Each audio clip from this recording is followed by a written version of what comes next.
Shalom Bapak, Ibu, dan Saudara-saudari terkasih. Puji syukur kita boleh ada sebagaimana pada pagi hari ini. Itu semua karena anugerah dan perlindungan Tuhan. Kita patut bersyukur bahwa Allah selalu menolong kehidupan kita. Dan sebelum kita merenungkan bersama-sama kebenaran firman Tuhan, mari Bapak, Ibu, dan Saudara-saudari, saya ajak berdoa. Mari kita bersatu di dalam doa. Kasih-Mu tak pernah berkesudahan di dalam kehidupan kami. Dan di pagi hari ini Bapa, kami mengucap syukur atas perkenanan-Mu bagi kami. Engkau boleh memelihara di sepanjang malam hingga pada pagi hari ini. Kami sehat, kuat, itu semua karena anugerah-Mu. Dan kesempatan pada malam hari ini Bapa, kami akan membaca dan merenungkan kebenaran firman-Mu. Biarlah kami menjadi pelaku-pelaku kebenaran firman-Mu. Terima kasih Bapa, ini doaan seruan kami. Kami panjatkan hanya di dalam satu nama Yesus Kristus. Haleluya. Amin. Bapak, Ibu, dan saudara-saudari terkasih, renungan kita di pagi hari ini bertema Allah sedang tidur, marilah, yang terambil di dalam kitab Mazmur 31 ayat 2-4 dan 15-16.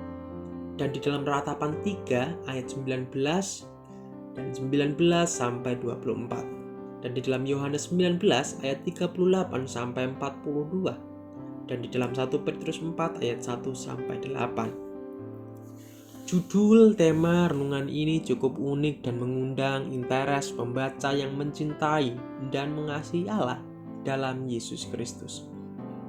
Tema Allah sedang tidur, marilah, yang saya pahami bukanlah kutipan langsung dari suatu nats Alkitab pun, karena tidak ada dalam naskah dan ayat Alkitab, malah terkesan kontradiktif dengan Mazmur 121 ayat 4-5 yang berbunyi, sesungguhnya tidak terlelap dan tidak tertidur penjaga Israel. Tuhanlah penjagamu, Tuhanlah naunganmu di sebelah tangan kananmu.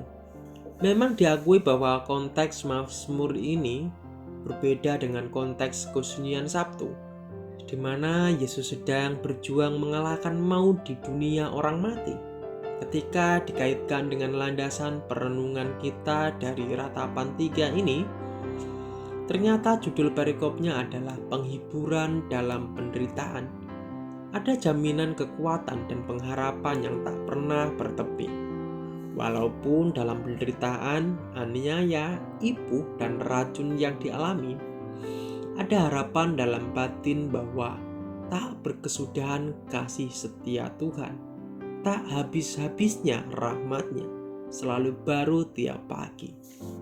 Besar kesetiaan-Mu, ayat 22-23. Betapa besar dan dahsyatnya pengakuan kredo umat yang berpengharapan. Tuhan adalah bagianku, kata jiwaku, ayat 24. Pengharapan ini menjadi relevan dengan derita dan aniaya yang dialami Kristus dalam peristiwa salib pada perayaan Jumat Agung.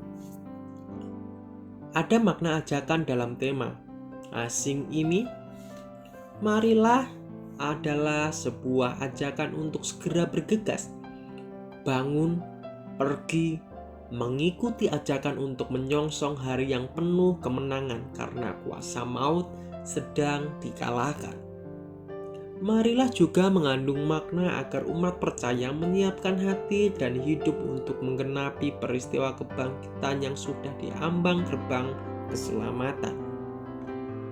Allah dalam Yesus memang mati, namun tidak sama seperti kematian lain. Ia hanya berbaring di dunia orang mati. Makna teologisnya tentu mesti dipahami dengan runut dan sistematis, sehingga tidak mengaburkan pandangan yang selama ini diimani dan menjadi kredo orang percaya dan rasuli, bahwa Ia telah mati, dikuburkan, turun dalam kerajaan maut. Pada hari yang ketiga bangkit pula dari antara orang mati, turun ke dalam kerajaan maut, membawa sebuah misi penyelamatan. Oleh karena itu, marilah kita semua mempersiapkan diri untuk menyambut hari esok yang penuh harapan kemenangan. Sabtu sunyi sesungguhnya tidak sunyi, tidak senyap dan sepi, namun Sabtu yang berpengharapan, Sabtu rahmat, Sabtu yang baru, yang menuju kasih setia Tuhan yang tak pernah habis-habisnya.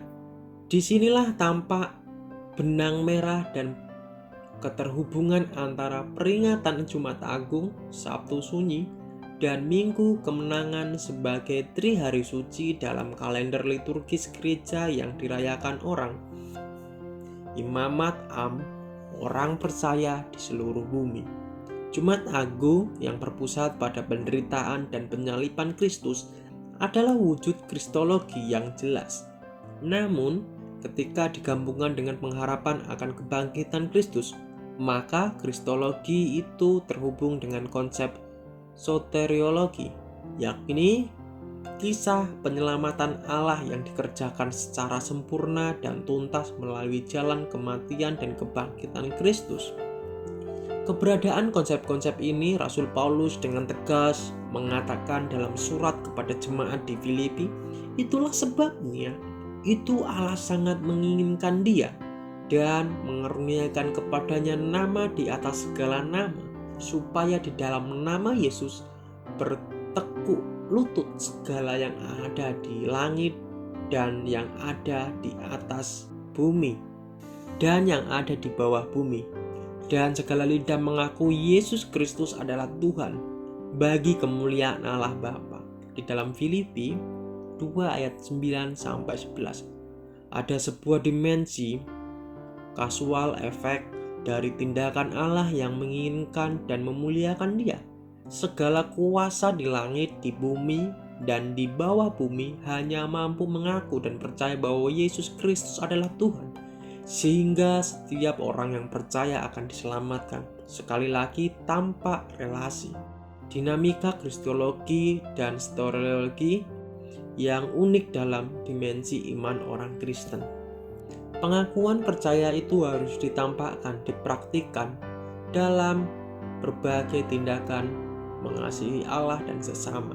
Allah yang telah membenarkan manusia dari dosa sehingga terluput dari maut, lalu mengaruniakan kehidupan kekal dalam persekutuan dengan Sang Anak dan Roh Kudus. Kesaksian dan perwartaan gereja adalah melanjutkan karya penyelamatan Allah di dunia sebagai medan, ruang, arena perwataan cinta kasih, rahmat Allah yang tak pernah habis-habisnya, yang menghidupkan dan menyelamatkan. Amin. Untuk perenungan kebenaran firman Tuhan di pagi hari ini, mari kita bersatu di dalam doa. Terima kasih Bapa Allah pencipta langit dan bumi dan segala isinya. Terima kasih cintamu terhadap kami sebagai umat yang berdosa. Terima kasih atas pengorbananmu di kayu salib. Biarlah kami Tuhan menjadi anak-anak yang kudus, mengabarkan, mewartakan kebenaran firman-Mu melalui kehidupan kami hari lepas hari. Ini doa seruan kami, biarlah Tuhan yang menolong dan memberkati setiap langkah kehidupan kami. Terpuji kekal nama-Mu, kami berdoa dan mengucap syukur. Haleluya, amin. Shalom, selamat pagi, selamat beraktivitas. Tuhan Yesus memberkati kita semua.